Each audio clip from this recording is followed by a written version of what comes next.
아이오닉5의 전반적인 스펙이 정말 잘 나왔지만 일본에서는 불리하다고 얘기되는 부분이 몇 가지 있죠. 대표적으로 전폭 그리고 최소의 전반경인데요. 먼저 전폭은 사실 실제로 운전해보면 얼마나 불편할지 저도 궁금해서 이번 영상을 촬영하면서 시내주행도 같이 찍었었거든요. 제가 스카이트리도 가고 도쿄타워도 가고 도쿄역도 가봤는데 전폭으로 그렇게 불편함을 느끼진 못했어요. 물론 도심의 큰 관광지들이기도 하고 제가 생각 없이 여기저기 운전해서 그런 것도 있겠지만, 그래서 혹시나 일본에서 여기 정말 좁고 큰 차가 지나가기에 정말 난 코스다 생각하시는 곳이 있다면 아래 댓글로 추천해주세요. 멀지 않다면 제가 대신 직접 가보겠습니다. 그래서 전폭은 일단 보류로 하고요. 최소의 전반경에 대해서 비교해 보려고 합니다. 한국과 일본에서 운전할 때 차이점, 일본엔 주택가와 골목이 많고 그 외에도 여러 가지 있겠지만 아예 법적으로 다른 부분이 하나 있어요. 한국은 지정된 곳에서만 유턴이나 좌회전이 가능하죠. 하지만 일본은 유턴이나 우회전, 한국과 차선이 반대니까 크게 도는 회전이 우회전이죠. 유턴과 우회전이 금지된 곳을 제외하고는 대부분 가능합니다. 이렇게 금지된 곳에 표시가 있어요. 이런 구간을 제외하면 대부분 유턴을 해도 괜찮은 구간인 거예요. 그래서 오늘은요, 왕복 4차선에 우회전 전용 차선이 있는 도로고요. 현대 아이오닉5와 일본 3사 토요타 닛산 혼다입니다. 그리고 테슬라까지 각 차량들과 유턴을 한번 비교해 볼 거예요. 이번에 비교해 볼 차량은 혼다 E, 혼다 프리드, 닛산 리프, 토요타 해리어, 테슬라 모델 3, 마지막으로 현대 아이오닉 5이고요. 아무래도 경쟁 관계인 테슬라 모델 Y, 닛산 아리아, 토요타 BZ4X가 있었다면 정말 좋았을 텐데 아직은 탈 수가 없죠. 얘기가 나온 김에 세 차 중에 일본의 근황을 좀 얘기해 보면요. 먼저 테슬라 모델 Y, 2월에 일본에서 형식 등록이 되었다고 합니다. 지금 보시는 건 일본의 2월 22일자 관보고요. 여기 보시면 어렴풋이 이게 모델 3의 연식 변경, 그리고 이게 모델 Y인 것을 알 수 있죠. 심지어 3월부터 후쿠오카 그리고 도쿄 신주쿠에 새롭게 테슬라 스토어를 오픈까지 했어요. 여러모로 올해 테슬라가 일본에서 공격적으로 나올 수도 있겠다라는 생각이 듭니다. 그 다음 닛산 아리아. 아리아는 드디어 일본에서 출고가 시작되었다고 합니다. 지금 사진이 첫 차 출고 이벤트였는데 다만 아직 리미티드 한정판이 조금씩 출고되고 있는 상황이라 일반적인 주문에서 출고까지는 좀 더 시간이 걸릴 듯 싶어요. 지금 당장 전문가 리뷰도 거의 없는 상황이거든요. 마케팅 굉장히 부족해 보이는데 그래도 일본 전기차 중에선 기술적으로 가장 기대되는 차량이기는 합니다. 수납 공간도 넉넉하고 주행거리도 400km 넘고 그렇다고 성능이 빠지는 차량도 아니에요. 아이오닉5랑 비교해서 2륜구동 모델은 아이오닉5의 성능이 높지만 4륜구동 모델은 오히려 아리아가 소폭 높거든요. 그리고 전기차 전용 플랫폼으로 개발된 차 중에서 꽤 좁은 최소의 전반경을 가지고 있어요. 물론 V2L이나 가성비 같은 약점이 아예 없는 건 아니지만 일본의 도로 환경을 생각하면 기존 내연기관 차량들과 비교해도 이질감이 가장 적고 전기차 특유의 공간감을 보여주는 그런 차는 사실상 닛산 아리아가 유일하다는 생각이 듭니다. 이 차를 무시할 수 없는 이유는 이것 말고도 한 가지 더 있어요. 차에 관심이 많으신 한국분들이시라면 이미 많이들 아실 거예요. 이번에 유럽 올해 차로 기아 EV6가 뽑혔죠. 그럼 혹시 2위는 무슨 차였는지 알고 계신가요? 1위 기아 EV6 279점이었고요. 현대 아이오닉5 2위 아닙니다. 261점으로 3위예요. 2위는 르노 메간 이테크 일렉트릭이라는 차고요. 265점이었어요. 갑자기 르노차 얘기를 하는 이유가 뭐냐? 르노와 닛산은 플랫폼을 같이 사용하고 있어요. CMF EV라는 플랫폼이고요. 닛산 아리아도 동일하게 이 플랫폼을 기반으로 하고 있습니다. 게다가 닛산 아리아가 르노 메간에 비해 넓은 실내 공간도 보여주고 있고요. 또 이포스라고 해서 4륜구동 같은 강점도 있는 차거든요. 유럽 올해차 2위와 같은 플랫폼을 사용하고 있다. 그럼 적어도 기본 기능 검증되었다 봐도 괜찮겠죠. 제가 닛산 아리아를 계속 지켜보고 있는 이유, 그리고 절대 현대 기아차가 지금 상황에 안주하면 안 되는 이유이기도 합니다. 다음은 토요타 BZ4X 5월부터 주문을 시작한다고 합니다. 참고로 현대 아이오닉5도 5월부터 주문, 7월부터 출고 예정이죠. 다만 BZ4X의 문제는 출고 일정을 공개하진 않았어요.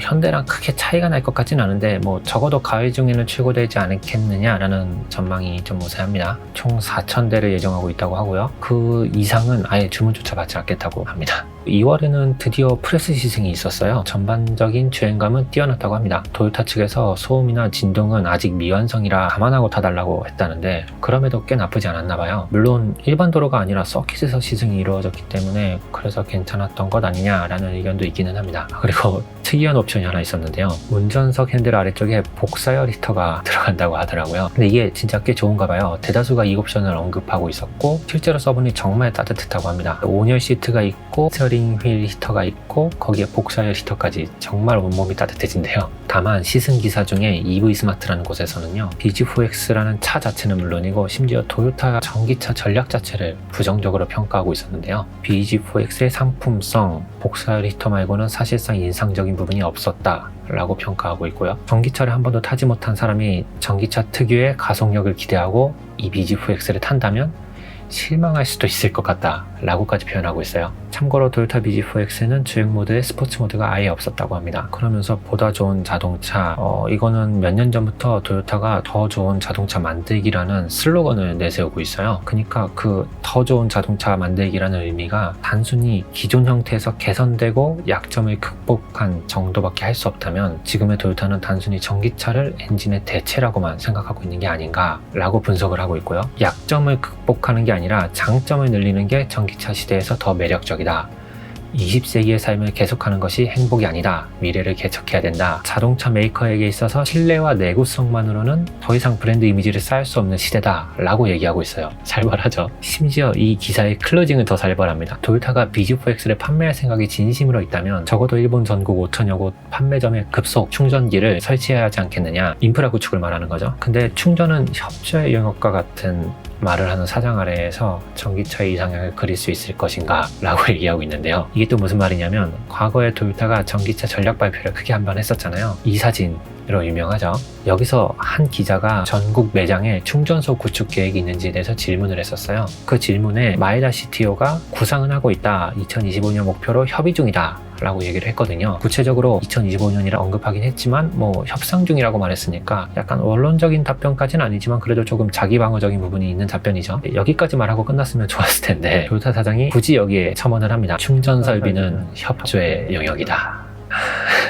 다른 전기차들도 함께 이용할 수 있는 환경을 만드는 것도 중요하다. 그러니까 우리는 공유 인프라가 잘 만들어질 수 있도록 목소리를 내겠다 고 했어요. 모두가 쓸 수 있는 인프라 당연히 중요하죠. 틀린 말은 아닌데 기사에선 이걸 말한 거예요. 전기차를 보급할 생각이 정말 있는 건가? 이런 사장 아래에서 정말 전기차의 이상향을 그릴 수 있는 것인가? 라고요. 더욱이 닛산은 이미 리프 때부터 매장에 충전소를 조금씩 깔고 있었거든요. 그러니까 아무래도 더 비교가 되겠죠. 지금 말한 EV 스마트의 기사랑 이 토요타의 전기차 전략 관련 질의응답 기록에 대해서는 제가 영상 설명란에 링크를 남겨놓을게요. 단순 번역으로도 전달되는 내용이 정말 많으니까요. 관심 있으시다면 꼭 한번 읽어보시는 걸 추천드립니다. 잡담이 길었는데요. 본론으로 돌아와서요. 그래서 오늘은 아이오닉5의 최소 회전 반경에 대해서 테스트를 좀 해보려고 해요. 최소 회전 반경이 넓다곤 하는데 이게 특히 저 같은 한국인들에겐 더더욱이 이게 원래부터 신경 쓰던 수치가 아니잖아요. 넓으면 도대체 얼마나 넓은 건지 수치만 보고 있으면 느낌이 전혀 안 오더라고요. 같은 궁금증을 갖고 계셨던 분들은 오늘 영상으로 대충이나마 이해하시는 데 도움이 되면 좋겠습니다.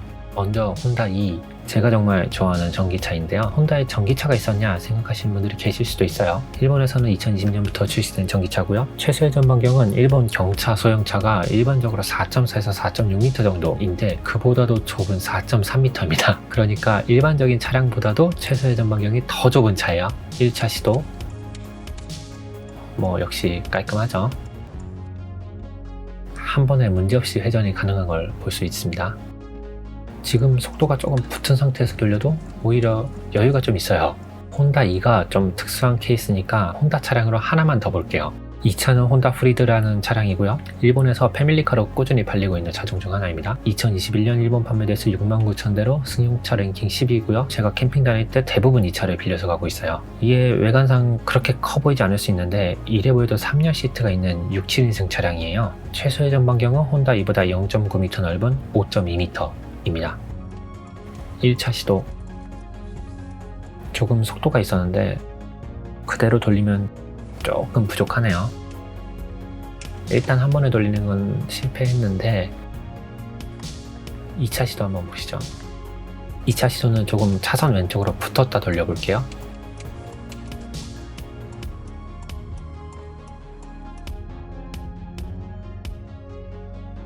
아슬아슬 성공하네요. 다음 차량 닛산 리프입니다. 이 차는 한국에서도 실제로 판매되었고 역사가 긴 전기차죠. 실물을 보니 생각보다 크네요. 실제로 전고를 제외하면 방금 전에 본 혼다 프리드보다 큰 차예요. 최소의 전방경은 혼다 프리드보다 0.2m 넓은 5.4m입니다.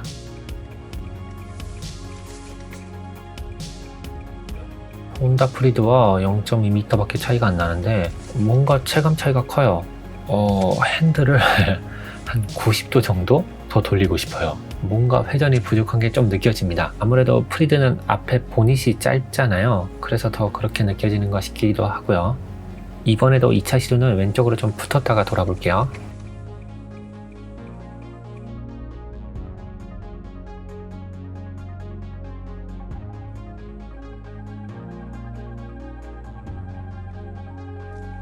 와, 센서 소리 들리시죠? 진짜 아슬아슬했어요. 다음 차량 토요타 신형 해리어입니다.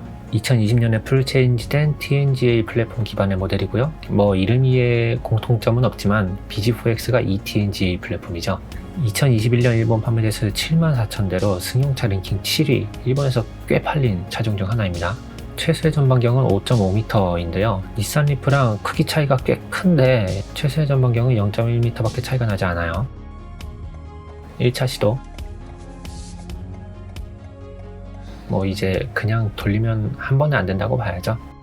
근데 뭔가 리프랑 다르게 회전이 답답하다는 느낌은 안 드네요. 이게 무슨 차일까요? 차 크기나 비율 아니면 앞바퀴와 운전석 위치 차이 이런 것도 영향이 있을 것 같은데 혹시 이유를 아시는 분은 댓글로 공유해 주시면 감사하겠습니다. 2차 시도 차선 왼쪽으로 붙었다 돌았는데도 이제 안 되네요. 다음 차량 테슬라 모델 3입니다. 최소의 전방경은 토요타 신형 해리어보다 0.3m 넓은 5.8m입니다. 이 차가 특이한 건 요크 스티어링 휠이 달려 있어요. 당연히 순정은 아닙니다. 요크 스티어링 버전은 일본에서 아직 판매되고 있지 않아요. 1차 시도. 당연히 안 되겠죠? 얼마나 돌 수 있을지만 봐주시면 될 것 같습니다. 지금 요크 스티어링 휠이라 왼손이 헤매고 있어요. 근데 요크 스티어링이 마냥 불편하진 않아요. 지금처럼 아래쪽을 이렇게 잡고 있거나 손을 위로 얹어 놓는 게 정말 편하더라고요. 어깨가 덜 피곤한 느낌이에요. 2차 시도 차선 왼쪽으로 조금 넘어간 상태예요. 역시 안 되네요. 그나마 다행인 건 시프트 레버가 손이랑 가깝다는 점이에요. 후진 기어를 금방 넣을 수 있거든요. 마지막으로 아이오닉5의 결과를 보기 전에요. 지금 보시는 게 현재 일본에 출시됐거나 출시 예정인 전기차들과 회전 반경을 정리한 표인데요. 일본에서 출시된 모든 전기차는 아니고요. 주요 모델만 좀 정리해봤습니다. 사실 오늘 테스트에서 최소 회전 반경 5.6m까지는 회전이 가능할 줄 알았어요. 만약 그랬다면 이렇게 되니까 대략 반반으로 나뉘거든요. 근데 오늘 결과 5.4m 이하 차량만 한 번에 회전이 가능했잖아요. 그럼 이렇게 되어버려서 사실상 4차선에서 유턴이 불가능한 전기차가 가능한 전기차보다도 훨씬 많아진다는 결과가 되는 거죠. 근데 최소 회전 반경 5.4m 이하 전기차 중에서는 혼다 E는 별개로 치면 사실상 엔진차를 베이스로 개량해 만든 전기차들이거든요. 위에부터 렉서스 UX300E, toyota의 전기차 전용 플랫폼이 eTNGA가 아니라 기존 렉서스 UX의 TNGA 플랫폼을 전기차로 개량한 버전이에요. 시트로엔이나 푸조는 CMP랑 eCMP가 있긴 한데 내연기관 전기차 공용 플랫폼이죠. 벤츠 EQA는 GLA 베이스, 마츠다 MX-30은 CX-30이 베이스입니다. 그럼 전기차 전용 플랫폼으로 최소 회전 반경 5.4m 이하 차량은 닛산 아리아 혼자 남아요. 게다가 이 구간에서 만충시 주행거리 400km를 넘는 차량 QA와 아리아 둘뿐이에요. 참 이렇게 보면 닛산 아리아는 쉽게 무시할 만한 차량은 절대 아니라는 생각이 듭니다. 이제 마지막으로 아이오닉5의 결과를 보시죠. 전장은 테슬라 모델 3가 더 길지만 전폭은 아이오닉5가 조금 더 길고요. 최소 회전 반경은 테슬라 모델 3보다 약 0.2m 넓은 5.99m입니다. 1차 시도.